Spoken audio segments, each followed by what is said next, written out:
LinkedIn, Sam from So Sales, back with part 4 of getting hired in software sales. Today we're focusing on that initial first stage interview with the hiring manager. Part 3 was all about preparation, so it's imperative that we've done all of that. So if you haven't watched that video, go back and have a look at it.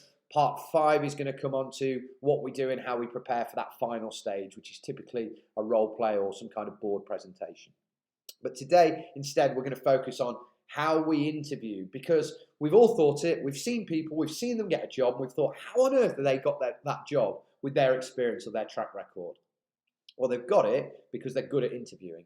And there's some good news and bad news for salespeople going for interviews. The good news is this is your opportunity to sell, which is what you're meant to do brilliantly. The bad news is you're going to be expected to do it well. So let's touch on a few key points that are going to make a great first impression and help you on your way to securing that job. Box off the obvious ones to start with. Let's stop being late and let's make sure we're wearing the right clobber. So timing and dress code, really, really important, joking aside.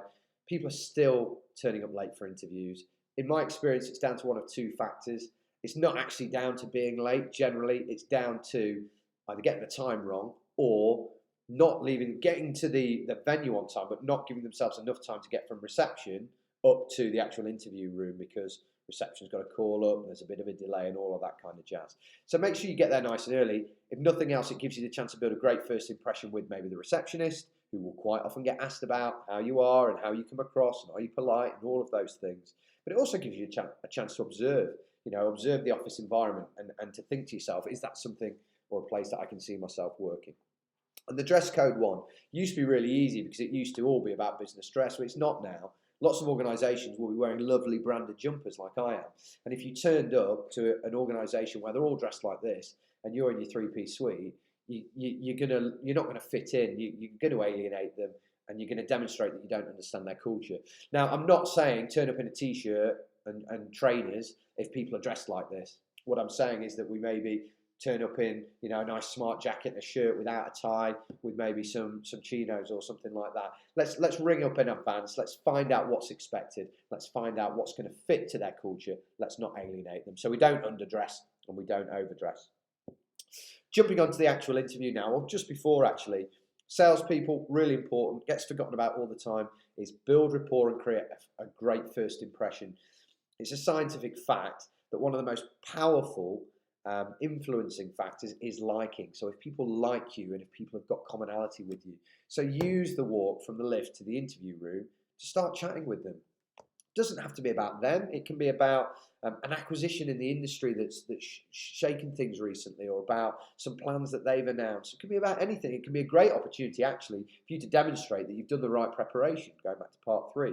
But let's make sure we've not got a silent walk from the lift to the interview room. Anybody who has ever interviewed anybody ever will tell you if there's silence from that walk from reception to the interview room, they know the interview is not going to go well. And as salespeople, we have to demonstrate we're exceptional at building rapport really quickly.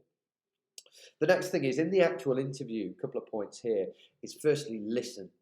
It is so easy when we're in answer mode and we're in talk mode to just take a breath, take a glass of water, and then just keep going. And we've actually missed the point of the question. It's fine to clarify that we've understood it properly. So, sorry, can you just repeat that question? Or are you looking for me to talk about this in answer to your question there? It's fine to do that. Just make sure we're listening and making sure we're getting to the bottom and understanding what they want to hear from us. Another thing is, and a common piece of feedback I get given when candidates haven't been successful in the process, is that they lack substance. And that can quite often mean a couple of different things. My advice to avoid that being thrown at you is to constantly be using examples of deals or of work that you've done in your organisation or of stuff that you've done outside of work to underpin any point that you make. So don't just say, oh, well, look, I'm really good at handling resistance, for instance. Say, I'm really good at handling resistance. For instance, when I closed the Boots deal, it got to the final stage. I'm dealing with procurement and they kept pushing back on the payment term option. And the way I went about it was this. Use examples that give you proof so you're not lacking in substance. At the end of the interview, you're obviously going to get the chance to ask questions. That's important. It's your chance to influence them. It's not. It's your chance to qualify them and to interview them. But what it also does is it gives you the opportunity to demonstrate your questioning ability as a salesperson. It is one of the most important skills a salesperson needs to possess. So make sure you think about those questions and they reflect on you in the right way. People quite often say you can tell more about a candidate by the questions that they ask rather than the answers that they give. So think about that and make sure we're prepared for those questions effectively. And that leads on to closing. So your last question should always be a trial close. So have you got any reservations about me for this role? How do I compare to the other candidates you've seen so far? If they spit out an objection, don't just nod your head and say fair enough. Demonstrate your ability to handle resistance by handling that objection in front of them. They quite often can just be testing you because you're a salesperson, because you're meant to be able to handle objections. So let's make sure at the end we trial close and then hopefully close as well. So any reservations about me? Yes or no? If it's yes, handle the objection. If it's no, roll straight on to closing. Great, so what are the next steps? If you handle the objection, have you got any more concerns? Does that answer your query or your concern? Yes, it does. Great. Again, we move on and we close. So that's it. Final point I'll leave you with. Energy and passion. Let's always make sure we get that across. I'm still hearing feedback from certain salespeople saying that they lacked an energy or a passion. Let's make sure we get that across. Show that we're excited to be there. Show that we're excited and we believe in ourselves, in our ability to do the job.